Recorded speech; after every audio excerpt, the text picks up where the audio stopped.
या क्षणाची सगळ्यात महत्त्वाची आणि मोठी बातमी आपण झी 24 तासवर पाहतोय। धनंजय मुंडे यांचा राजीनामा आता झालेला आहे आणि मुख्यमंत्री देवेंद्र फडणवीस यांनी तो राजीनामा स्वीकारलाय।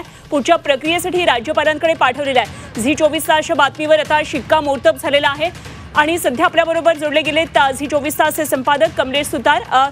कमलेश सर, आपण पाहिलं धनंजय मुंडे यांचा राजीनामा आज अपेक्षित होता आणि तसा राजीनामा मुख्यमंत्र्यांनी स्वीकारल्याची घोषणा केली आहे। अधिवेशनाच्या कामकाजाला आता सुरुवात झालेली आहे। काय नेमकं महाराष्ट्राच्या राजकारणाविषयी या क्षणाला आपल्याला काय बोलता येईल या विषयावर? सगळ्यात पहिले अनुपमा, ही बातमी आपण जेव्हा सकाळी बातमीवरती आपण ठाम होतो की आपली जी माहिती होती वरिष्ठ सूत्रांकडे झालेली की धनंजय मुंडे आज राजीनामा देणार, त्यांना मुख्यमंत्र्यांनी अगदी स्पष्ट शब्दात सांगितलं होतं की तुम्हाला उद्या राजीनामा द्यावा लागेल, म्हणजे नथिंग डुईंग, उद्या तुम्ही राजीनामा द्या, इतक्या स्पष्ट शब्दात हा त्यांना मेसेज दिला गेला होता। आणि मग हे एकदम क्लिअर होतं की आज त्यांचा राजीनामा होईल।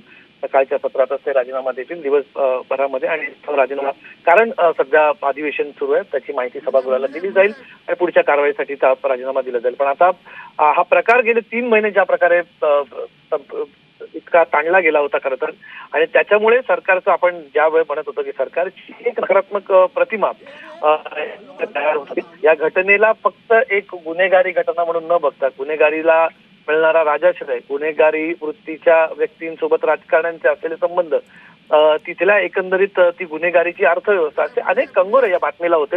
आणि फक्त एका व्यक्तीपुरता हा मर्यादित नव्हता। धनंजय मुंडे यांचं कुठल्या चार्जशीटमध्ये नाव नाही किंवा त्यांचं आरोपपत्रात नाव नाहीये किंवा कुठल्या FIR मध्ये त्यांचं नाव नाहीये, पण तरी सुद्धा ज्या व्यक्तीवरती हे मुख्य आरोप आहेत त्या वाल्मिक कराडला कुठेतरी राजकीय संरक्षण देण्याचं, त्याला कुठेतरी एक प्रकारे राजाश्रय देण्याचं काम धनंजय मुंडे करतात का, असा आरोप त्यांच्यावरती वारंवार होत होता।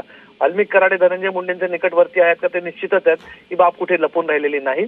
अनेकदा पब्लिक प्लॅटफॉर्मवरती, सार्वजनिक कार्यक्रमांमध्ये ते दोघं एकत्र दिसलेत।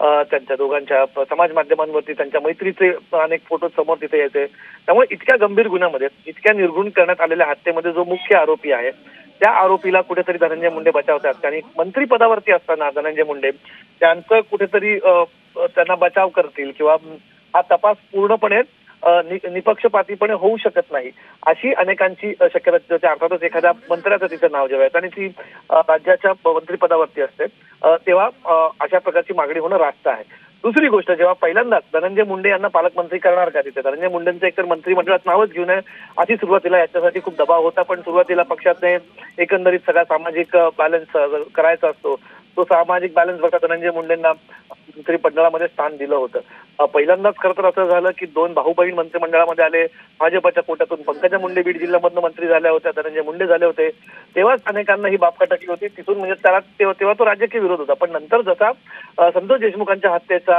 हे प्रकरण पुढे येत गेलं, त्याच्यातले डिटेल्स समोर येत गेले, धनंजय मुंडेंबाबत हा दबाव होता, त्यांना पालकमंत्रीपद न दिलं जाणं, हे खरं तर अनुपमा पहिलं इंडिकेशन होतं की धनंजय मुंडेंच्या भवितव्यात पुढे काहीतरी त्यांना या प्रकरणात त्यांच्या राजकीय भवितव्यावरती प्रश्नचिन्ह तेव्हाच उभं राहिलं होतं। त्यांना पालकमंत्रीपद दिलं गेलं नाही, ते पालकमंत्रीपद अजितदादांनी स्वतः स्वीकारलं।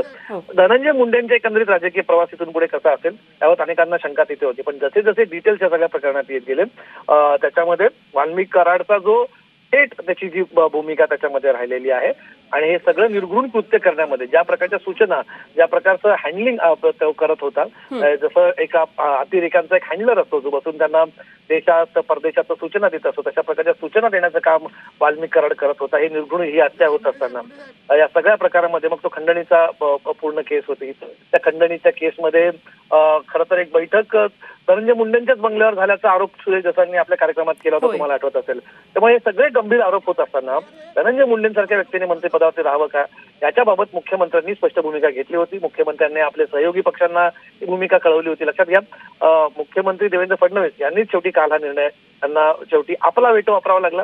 काल रात्री जी बैठक झाली, अजित पवार त्या बैठकीला होते, त्या बैठकीला प्रफुल्ल पटेल होते, धनंजय मुंडेंच्या बाबत ही बैठक तिथे झाली आणि त्यांच्याबाबत आता फार थांबणे शक्य नाही असं म्हणत मुख्यमंत्र्यांनी काल अजित पवारांना सांगितलं की तुम्ही जर त्यांचा राजीनामा घेत नसाल तर मी त्यांना आता या ठिकाणी आदेश देतोय की त्यांनी उद्याच्या उद्या आपल्या पदाचा राजीनामा द्यावा, पदमुक्त व्हावं। तो राजीनामा मी तातडीने स्वीकारतो आणि या सगळ्या प्रकारामुळे सरकारला प्रचंड नामुष्कीचा सामना करावा लागतोय।